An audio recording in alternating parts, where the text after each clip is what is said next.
Everyone, this is the political says और हम लोग फॉरेन पॉलिसी की सीरीज शुरू करने वाले हैं। सबसे पहले हम बिना डीप में जाए फॉरेन पॉलिसी को बेसिक लेवल पे समझेंगे कि what is the meaning of foreign policy, definitions of foreign policy, what are the determinants और elements of foreign policy, objectives and et cetera. सबसे पहले हम लोग समझेंगे इंट्रोडक्शन की फॉरेन पॉलिसी होता क्या है। बिफोर स्टार्टिंग लेक्चर हम सबसे पहले बेसिक पढ़ेंगे, हम लोग बेसिक समझेंगे कि फॉरेन पॉलिसी होता क्या है। सो फॉरेन पॉलिसी का सीधा साधा मतलब ये है, वो रूल्स और तरीके जो एक देश अपनाता है जब उसे दूसरे देशों के साथ बातचीत करनी होती है। ठीक है, सिर्फ think of it like this, जैसे कि we have different ways to talk with our friends and families, वैसे ही एक कंट्री का वे दूसरी कंट्री के साथ बिहेव करने का डिफरेंट होगा। अगर इसको और डीपली समझे तो फॉरेन पॉलिसी में सिर्फ बातचीत नहीं होती है। फॉरेन पॉलिसी में डिफरेंट डिफरेंट फैक्टर्स आएंगे, लाइक एक कंट्री की रिलेशन दूसरी कंट्री के साथ शायद फ्रेंडशिप वाली होगी, एनिमी वाली हो सकती है, और ट्रेड होता है ना, सिक्योरिटी होती है, अपना इन्फ्लुएंस, कल्चरल इन्फ्लुएंस बढ़ाना, अपनी आइडियोलॉजी रखना, अपनी बात रखना, ये सब फॉरेन पॉलिसी में आता है। अगर हम लेक्चर के थ्रू समझे तो फॉरेन पॉलिसी एक स्ट्रेटेजी होती है जो एक नेशन अडॉप्ट करता है जिससे कि वो अपने नेशनल इंटरेस्ट को सेफ गार्ड कर सके और अपने इंटरनेशनल गोल्स को अचीव कर सके। Okay, foreign policy is the strategy adopted by a nation to safeguard its national interest and achieve its national international goals. इसके अंदर बहुत सारे वेज आते हैं जिससे एक कंट्री दूसरे नेशंस के साथ इन्वॉल्व होती है, मतलब कैसे इंटरेक्ट करेगी। ठीक है, चाहे वो पीस के लिए हो, चाहे वो ट्रेड के लिए हो, डिफेंस के लिए हो, डिप्लोमेसी के हो, ये सब फॉरेन पॉलिसी में आता है। Think of foreign policy as the compass that guides a country's decision on international matters. कहाँ पे अलाइंसेस बनाने हैं, किस कंट्री के साथ अलाइंस बनाना है, when to intervene and how to position itself in global arena. Now अगर हम आगे फॉरेन पॉलिसी की कुछ प्रोमिनेंट डेफिनेशंस देखें तो उसमें है जे मॉर्गेंटो की डेफिनेशन देखेंगे, जॉर्ज की डेफिनेशन देखेंगे, और यूनाइटेड नेशन के पर्सपेक्टिव से फॉरेन पॉलिसी क्या होता है हम वो देखेंगे। Foreign policy is the art of conducting relations between sovereign states in a world of anarchy. मॉर्गेंथो के अकॉर्डिंग फॉरेन पॉलिसी जो होता है एक आर्ट होता है जो क्या करता है, रिलेशंस को कंडक्ट करता है सोवरेन स्टेट्स के बीच में इस अनार्किक वर्ल्ड में। मतलब हमारा वर्ल्ड जो अनार्किक फॉर्म में है, यहाँ पे कोई सेंट्रल अथॉरिटी नहीं है, सब स्टेट्स सोवरेन है, उन स्टेट्स के बीच में रिलेशंस कंडक्ट करवाना फॉरेन पॉलिसी का काम है। जॉर्ज के according foreign policy is the system of activities evolved by communities for changing the behavior of other states and for adjusting their own activities to international environment. अगर इसे simple language में समझें तो एक देश दूसरे देश से कैसे डील करता है, उनसे अपने हिसाब से कैसे काम करवाता है, और दुनिया में जो कुछ भी हो रहा है उसके हिसाब से खुद को कैसे बदलता है, ये सब फॉरेन पॉलिसी कहलाता है। अब यहाँ पे एक तरह का सिस्टम है जिसमें बहुत सारी चीजें शामिल होती है। अकॉर्डिंग टू जॉर्ज, यूएन के पर्सपेक्टिव से अगर फॉरेन पॉलिसी की डेफिनेशन देखें तो उसके according foreign policy is a set of principles that guides the external relations of a state reflecting it's interest and values. Foreign policy एक set of principal है जो हमारे एक्सटर्नल रिलेशंस को guide करेगा।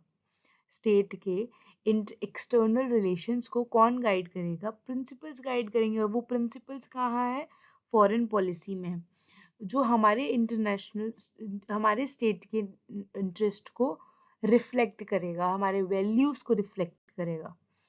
Okay, now we'll see what are the objectives of foreign policy. foreign policy के objectives मतलब अगर हम समझे तो क्या अचीव होता है हमें फॉरेन पॉलिसी।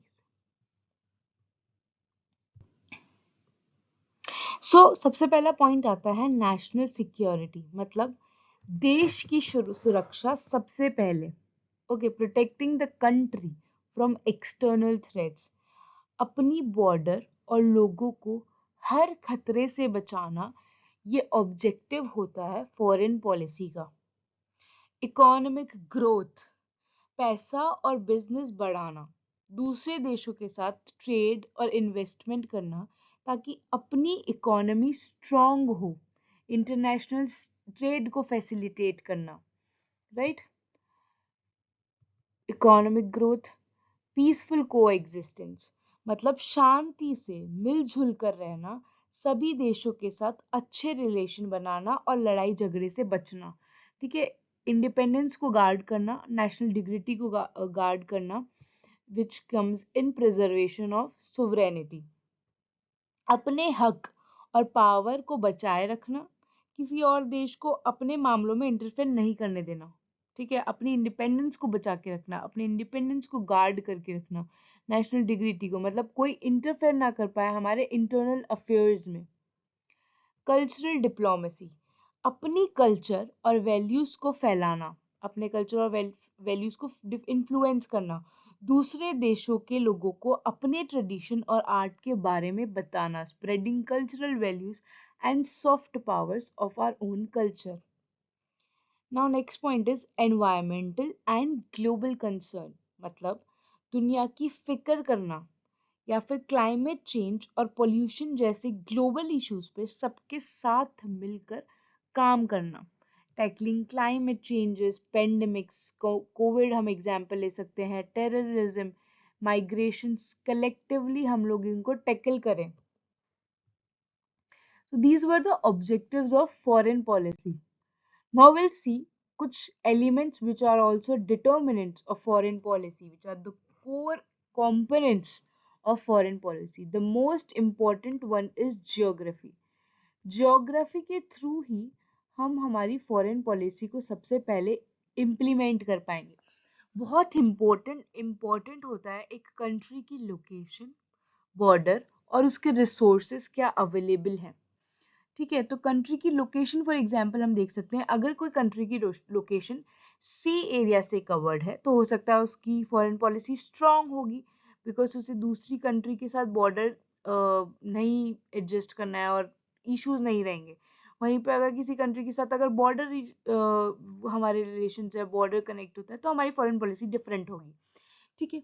हमारी साइज क्या है डिपेंड करता है, हमारी पॉपुलेशन क्या है, क्वांटिटी क्वालिटी डिफर करती है। हिस्ट्री और कल्चर, ठीक है। सबसे पहले अगर हमें फॉरेन पॉलिसी बनानी है तो हम हमारे हिस्टोरिकल जो इवेंट्स रहे हैं, कॉलोनियल पास्ट, सिविलाइजेशन वैल्यूज, इन सब के बेसिस पे हम फॉरेन पॉलिसी बनाएंगे। नेशनल इंटरेस्ट, हमारे नेशनल इंटरेस्ट क्या है, सिक्योरिटी, प्रोस्पेरिटी, आइडियोलॉजी, इन सब को ध्यान में रखते हुए हम हमारी फॉरेन पॉलिसी को शेप करेंगे। इकोनॉमिक कैपेबिलिटी, जिस कंट्री की इकोनॉमी स्ट्रांग होगी वहाँ की फॉरेन पॉलिसी उसके अकॉर्डिंग शेप की जाएगी। मतलब फॉरेन पॉलिसी जो है इन्फ्लुएंस किसके थ्रू होगी, इकोनॉमी के through. The stronger the economy the greater the influence, जितनी स्ट्रांग आपकी इकोनॉमी होगी उतना ही ज्यादा आपका इन्फ्लुएंस होगा ग्लोबल लेवल पे। Military power, defense capabilities can deter threats and support diplomacy. Leadership and diplomacy, visionary leaders shape foreign policy through negotiation and global engagements. जैसे कि कोई भी कंट्री का कोई पर्सनालिटी है, कोई लीडर है, अगर वो बहुत ही अच्छा प्रोमिनेंट लीडर है तो वो हमारी फॉरेन पॉलिसी को नेगोशिएशंस के साथ शेप करेगा, ग्लोबल इंगेजमेंट उसका अच्छा होगा, डिप्लोमेसी उसकी लेवल की अच्छी होगी, तो हमारे फॉरेन पॉलिसी उस हिसाब से शेप होंगे, हमारी फॉरेन पॉलिसी स्ट्रांग होगी अगर हमारा लीडरशिप स्ट्रांग होगा तो। इंटरनेशनल इन्वायरमेंट बहुत इंपॉर्टेंट होता है फॉरेन पॉलिसी को शेप करना through according to global trends, कि करंट टाइम पे क्या इवेंट्स चल रहे हैं, करंट टाइम पे क्या सिचुएशन है, कंडीशन है हमारे ग्लोबल लेवल की, अलाइंसेस बनाना उस हिसाब से राइवलरीज इम्पैक्ट करती है डिसीजंस को। Now let's see the formal conclusion या फिर summary of foreign policy। जो dynamic nature है foreign policy का उसे, तो foreign policy define करती है कि हम क्या है, who we are and how we want to be seen in the world. जैसी हमारी फॉरेन पॉलिसी होगी, हमारी वो नेशनल इंटरेस्ट को रिफ्लेक्ट करेगी, विच मीन्स हमारे कंट्री को वो रिफ्लेक्ट करेगी. In today's multipolar world, effective foreign policy is more important than ever for trade, peace, security, and global leadership. इस मल्टीपोलर वर्ल्ड में अगर अच्छी फॉरेन पॉलिसी है तो वो बहुत इम्पोर्टेंट है, चाहे वो ट्रेड के लिए हो, पीस के लिए हो, सिक्योरिटी के लिए हो, या फिर अपनी ग्लोबल लीडरशिप के लिए हो.